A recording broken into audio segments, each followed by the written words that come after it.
ये सच्ची घटना मेरे दोस्त के साथ हुई जो कि अब इस दुनिया में नहीं है। मेरे दोस्त का नाम काव्या था। अपने नाम की तरह वो स्वभाव की भी बहुत अच्छी थी। हम दोनों फर्स्ट क्लास में पढ़ते थे और जब यह घटना हुई तो उस समय हम 8वीं क्लास में थे। हम हर जगह साथ साथ रहते थे, वो क्लासरूम हो या लाइब्रेरी हो या ग्राउंड हो। हम एक दूसरे से बात किए बगैर ही दूर से ही सब कुछ समझ जाते थे। वो सुबह एक आम सी सुबह थी। सारे काम रोज की तरह हो रहे थे, फिर भी ना जाने मेरा दिल क्यों घबरा रहा था। इस हालत के बावजूद भी मैं स्कूल आ गई और स्कूल आकर मुझे बहुत हैरत हुई। जो काव्या हर वक्त चेहरे पर मुस्कुराहट सजाए रखती थी, आज उसकी मुस्कुराहट को ना जाने क्या हो गया था। मैंने उससे कई बार पूछा भी कि क्या बात है, लेकिन उसने मेरी बात को नज़रअंदाज कर दिया। मैं बहुत दिनों तक परेशान रही कि क्या हुआ है, क्यों उस हंसती बोलती लड़की को चुप लग गई है।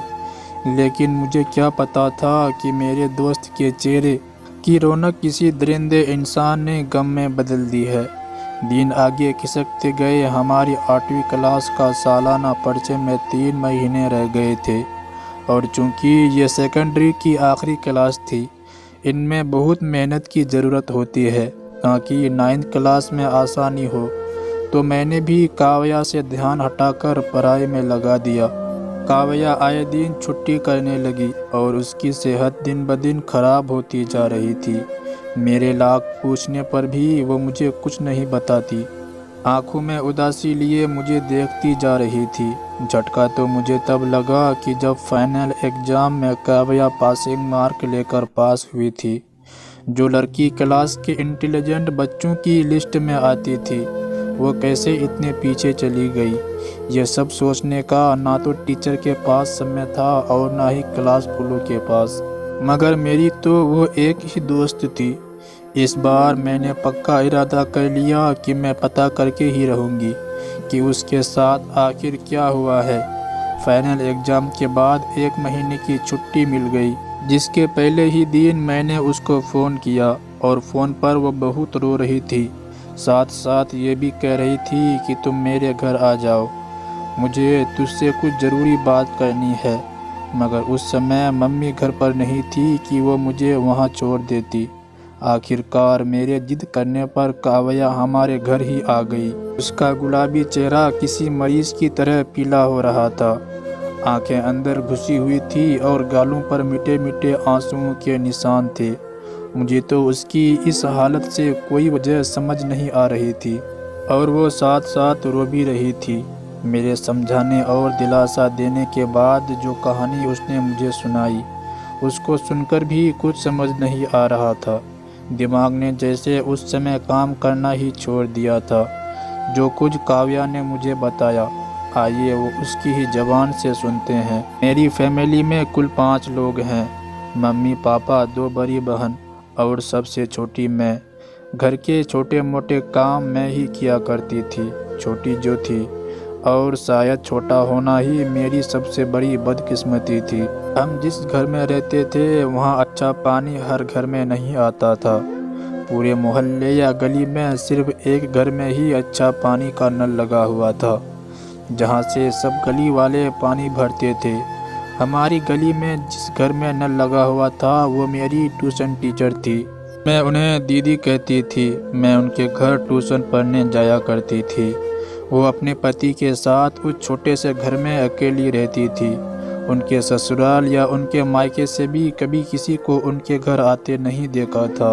वो गली के सब बच्चों को ट्यूशन पढ़ाती थी। उनके पति का पता नहीं कि वो क्या काम करते थे।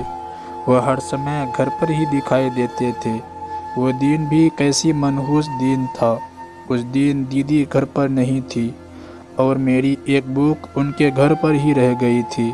मैंने सोचा कल स्कूल में ज़रूरत पड़ेगी, चलो अभी ले आती हूँ। ये सोचकर मैं वहाँ चली गई, लेकिन जब वहाँ गई तो पता चला कि दीदी घर पर नहीं है। तो मैं ट्यूशन वाले कमरे में जाकर किताब उठा लाई, लेकिन उनके पति ने आंगन में मेरा हाथ पकड़ लिया। मैंने कहा, अंकल मेरा हाथ छोड़िए, लेकिन वो मेरा हाथ पकड़े चेहरे पर दरिंदे भरी मुस्कुराहट लिए मुझे देखते रहे और कहा कि तुम छुड़वा लो हाथ। मैंने बहुत कोशिश की, उसके बाद भी उन्होंने मेरा हाथ नहीं छोड़ा तो मैं रोने लगी।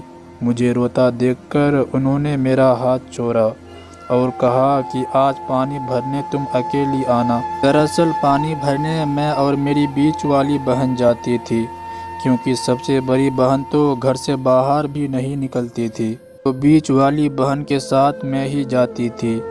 और मजबूरी ये थी कि पानी भरना मुझ अकेले के बस में नहीं था, वरना ये जिम्मेदारी भी अकेली मेरी ही होती। उस दिन मैं तो दीदी के साथ गई। अंकल मुझे मेरी बहन के साथ देखकर अंदर चले गए। जाते हुए मेरी बहन मुझसे आगे हो गई और मुझे अकेली देखकर राहुल अंकल जल्दी से बाहर निकले और मुझ पर गुस्सा करने लगा कि मैं अकेले क्यों नहीं आई, और साथ ये भी कहा कि कल पढ़ाई के टाइम के बाद 8 बजे दोबारा आना। अगर मैं ना आई तो वो मेरे घर आकर सबको कह देंगे कि मैंने उनके घर की चोरी की है और वो मुझे पुलिस के हवाले कर देंगे। उस रात मैं घर आकर बहुत रोई थी। मम्मी और बहनों को लग रहा था कि मेरी तबीयत खराब है इसलिए मैं रो रही हूँ।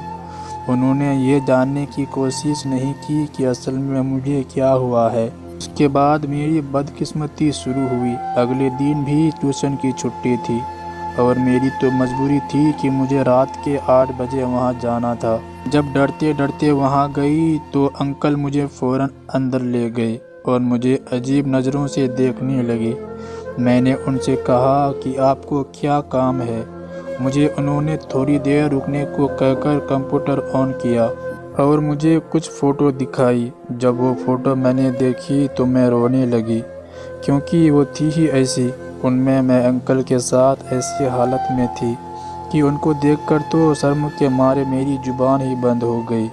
फिर मैंने कहा, अंकल ये सब तो गलत है, मैंने तो ऐसा कुछ भी नहीं किया। उन्होंने कहा, मुझे पता है, लेकिन अब मैं जो कहूँगा अगर तुमने वो नहीं माना तो मैं फ़ोटो तुम्हारे घर और मोहल्ले वालों को दिखा दूँगा। ये सुनकर मैं डर गई, तो इसीलिए मैंने किसी से कुछ नहीं कहा, यहाँ तक कि तुमसे भी नहीं। और फिर यही बात मुझे डराती रही कि अब क्या होगा। और फिर ठीक 1 हफ्ते बाद दीदी की दोस्त की शादी थी, तो दीदी उनके घर 4 दिन के लिए चली गई और जाते हुए पढ़ाने की जिम्मेदारी अपने पति को दे गई। फिर वो 4 दिन तक मुझे जल्दी बुला रहे। मैं अपने घर वालों को बार बार कह रही थी कि दीदी घर पर नहीं है, मुझे इस ट्यूशन नहीं जाना, लेकिन मेरे घर वाले मुझे ज़बरदस्ती भेजते रहे।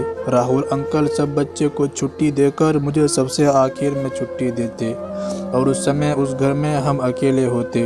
वो राक्षस का रूप ले लेते, यहाँ तक कि काव्या हिचकियाँ ले लेकर रोने लगी। मैं भी उसके साथ बहुत रोई थी।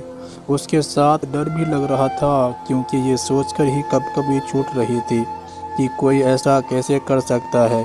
मैंने काव्या को चुप किया और फिर उसने कहना शुरू किया। उन 4 दिनों के बाद जब भी दीदी कहीं जाती वो मुझे बुला लेते और मेरे साथ फिर वही हरकतें शुरू कर देते। मैंने कई बार अपने घर वालों को ये बात बताने की कोशिश भी की, मगर डर के मारे ना बता सकी। मगर उनसे ये ज़रूर कहती थी कि मुझे अब ट्यूशन नहीं जाना, मुझे दीदी के घर ट्यूशन नहीं पढ़ना, लेकिन मेरे घर वाले मुझे ज़बरदस्ती दीदी के घर भेज देते। अब तुम बताओ मैं क्या करूं? मम्मी और बहनों को तो अपने कामों से ही फुर्सत नहीं कि मेरी तरफ भी ध्यान दे। मुझे कुछ समझ नहीं आ रहा है और साथ में डर भी लगता है। तुमसे ये बातें इसलिए की कि तुम किसी को बताओगी नहीं। अगर मैंने कुछ भी किसी से कहा तो वो सबको हमारे फ़ोटो दिखाकर कहेगी कि मैंने खुद उनको ये सब कुछ करने के लिए कहती थी। ये सब कुछ बताकर तो काव्या ने मुझे मुश्किल में डाल दिया था, क्योंकि ना मैं किसी से कुछ कह सकती थी और ना ही अपनी हालात पर काबू पा सकती थी। काव्या तो यहाँ तक बताकर चुप हो गई और समय भी बहुत हो गया था, सो वो अपने घर चली गई। मैंने उसे कहा कि अभी तुम घर जाओ, कल मैं तुम्हारे घर आती हूँ, वहाँ हम मिलकर कुछ न कुछ सोच लेंगे कि हमें क्या करना है। मेरे कहने से वो घर चली गई, लेकिन शायद किस्मत को कुछ और ही मंजूर था। मेरे दादा कई दिनों से बहुत बीमार थे। इस रात अचानक तबीयत खराब होने की वजह से उन्हें अस्पताल में ले जाया गया, लेकिन सुबह तक उनकी मृत्यु हो गई और उन सब के बीच 3 दिन गुजर गए और मैं भी घर में बिजी हो गई। लेकिन जब 3 दिन गुजरे तो मुझे काव्या की याद आई और जब मैंने उसके घर फ़ोन किया तो किसी ने ना उठाया। मैंने कई बार कोशिश की लेकिन कुछ ना हुआ। आखिर में दोपहर तक माँ को लेकर उसके घर चली गई। वहाँ तो एक अजीब मंजर मेरा इंतज़ार कर रहा था। उसके घर के आगे बहुत से लोग खड़े थे। मैं भागते हुए घर के अंदर गई, लेकिन वहाँ अब मेरी दोस्त मेरा वेलकम करने के लिए मौजूद नहीं थी। पिछली रात दिमाग की नस फटने की वजह से वो इस दुनिया से जा चुकी थी। सब लोग हैरान थे कि अचानक से काव्या को क्या हुआ। यहाँ तक कि उसकी माँ भी बेखबर थी कि ऐसा कौन सा सदमा था जो उसने इतना दिमाग पर स्ट्रेस ले लिया था। लेकिन यह बात मेरे अलावा कोई नहीं जानता था। उस समय दिल चाह रहा था कि खूब चिल्ला चिल्ला कर कहूँ कि आंटी, मेरे दोस्त को मौत के घाट उतारने में सिर्फ उस इंसान का हाथ नहीं बल्कि उसकी आप भी जिम्मेदार हैं। मैं ये सोच रही थी कि काश ये बात मुझे पहले ही अपनी दोस्त के माँ बाप को बता देनी चाहिए थी। फिर मैंने जल्दी से आंटी को एक कमरे में बुलाया और सारी बात बता दी। वो तो यही समझ रही थी कि ये एक प्राकृतिक मृत्यु है। मेरे बताने के बाद मेरी दोस्त का मेडिकल चेकअप करवाया गया और रिपोर्ट आने के बाद सबके पैरों तले से ज़मीन निकल गई, क्योंकि उस रिपोर्ट के मुताबिक मेरे दोस्त काव्या को काफ़ी दिनों से हवस का निशाना बनाया जा रहा था। उसी समय पुलिस आई और राहुल अंकल को पकड़ कर ले गई और पुलिस के डर से उन्होंने अपना जुर्म भी स्वीकार कर लिया था। सब कुछ होने के बाद मैंने आंटी से कहा कि मेरे दोस्त को मौत के घाट उतारने में सिर्फ उस इंसान का हाथ नहीं था बल्कि आप सब भी इसके जिम्मेदार हैं। काश कि उसके पीले पड़ते चेहरे को देखकर आप उससे कुछ पूछती जब वो ट्यूशन जाने से मना करती थी या पानी भरने के लिए मना करती थी। आप उससे पूछती कि क्या बात है, तुम वहाँ जाने से क्यों मना करती हो, क्यों तुम इतना सहमी सहमी और डरी हुई सी रहती हो, क्यों तुम्हारा रिजल्ट इस बार ख़राब आया है। लेकिन नहीं, आपने उसे कुछ पूछने की ज़रूरत ही नहीं समझी और इन सब बातों को रोज़ की तरह अपने सीने से लगा कर चली गई। आज इतने साल बाद मैंने काव्या की कहानी आप तक इसलिए पहुंचाई ताकि उसको पढ़कर अब कोई माँ अपनी काव्या को राहुल अंकल जैसे भेड़िए के आगे ना डाल दे, क्योंकि ये काव्या की माँ की नहीं बल्कि आज सारी माँओं की समस्या है। वो अपनी बेटी को बड़ी आराम से कहीं भी भेज देती है और फिर सुकून से घर में बैठ जाती है। कभी उनसे ये नहीं पूछती कि उन्हें वहाँ कोई प्रॉब्लम तो नहीं, वहाँ कोई परेशान तो नहीं करता। इस कहानी के जरिए मेरी सभी बेटियों की माँ से निवेदन है कि राहुल अंकल जैसे बेलगाम घोड़े तो हर जगह घूम रहे हैं जो इंसान के रूप में भेड़िए हैं। भगवान के लिए आप तो कम से कम अपनी बेटी की रक्षा कीजिए। आज राहुल अंकल को अपने किए की सज़ा तो मिल रही है, लेकिन क्या फ़ायदा, इससे मेरी दोस्त वापस नहीं आ सकती।